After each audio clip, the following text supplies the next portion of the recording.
সুপ্রিয় শিক্ষার্থী বন্ধুরা, তোমরা সবাই কেমন আছো? আশা করি তোমরা সবাই ভালো আছো। এই ভিডিওতে নবম শ্রেণীর স্বাস্থ্য সুরক্ষা বিষয়ের মিডিয়া ব্যবহারের যত্নবান বই নিয়ে আলোচনা করবো। যারা চ্যানেলটি সাবস্ক্রাইব করে রাখো, তোমাদের অনেক উপকার আসবে। ভালো থাকার অভিযাত্রায় বিভিন্নভাবে আমরা তৈরি হচ্ছি, বেড়ে উঠছে নতুন সমাজ গঠনের ব্রত নিয়ে, যেখানে নিজের প্রতি দায়িত্ব সচেতন হয়ে নিজে যেমন ভালো থাকবো তেমন অন্যদের সচেতন করে হাতে হাত ধরে গড়ে তুলবো নতুন পৃথিবী। আমাদের পৃথিবীতে সবাই মিলে ভালো থাকা আমাদের অঙ্গীকার। তাই ভালো থাকার পথে যা কিছু বাধা প্রতিনিয়ত সে সম্পর্কে সচেতন হয়ে পরিবর্তনের দায়িত্ব নেব আমরাই। আমরা নতুন পৃথিবীর অগ্রদূত, নতুন বার্তা পৌঁছে দেবো দ্বারে দ্বারে। দেখো, তোমরা এটা অবশ্যই মনোযোগ সহকারে পড়বে।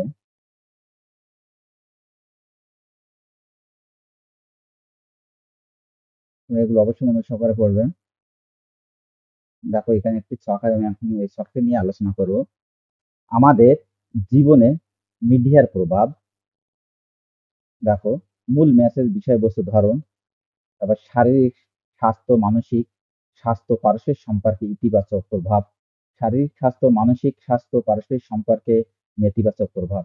আমি এখন এর উত্তরে চলে আসছি। মূল মেসেজ, বিষয়বস্তু, ধরন দাও। ঘরে বসে পণ্য কুড়াই, বাজারে গিয়ে পণ্য কিনতে হয় না, ফলে মানসিক চাপ হ্রাস পায়। তারপর শারীরিক স্বাস্থ্য, মানসিক স্বাস্থ্য, পারস্পরিক সম্পর্কে নেতিবাচক প্রভাব।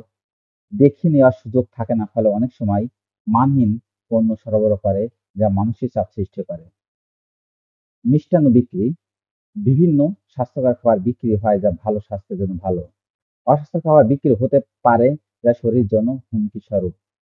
ওষুধ বিক্রি, বিভিন্ন রোগের ওষুধ বিক্রি হয় যা খেলে আমাদের শরীর সুস্থ থাকে।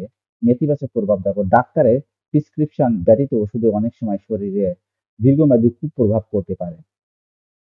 বসত বাড়ি পরিষ্কার পরিচ্ছন্ন রেখে মশাবাহিত রোগ প্রতিরোধ করা। ইতিবাচক প্রভাব দেখো, সচেতনতা বৃদ্ধি করায় ডেঙ্গু, ম্যালেরিয়া, চিকুনগুনিয়া ইত্যাদি রোগ প্রতিরোধ করা যায়। মশার উপদ্রব কম থাকায় মানসিক দিক থেকেও স্বস্তিতে থাকা যায়। নেতিবাচক প্রভাব, বসতবাড়ির আশেপাশে সবসময় পরিষ্কার রাখতে কায়িক পরিশ্রম করতে হয়, পরিষ্কার পরিচ্ছন্ন রাখতে সবসময় নজরদারি করতে হয়, তাই মানসিক চাপ সৃষ্টি পায়। আশা করি তোমরা সবটি বুঝতে পেরেছ। তাহলে আজ এই পর্যন্ত। Thank you everyone.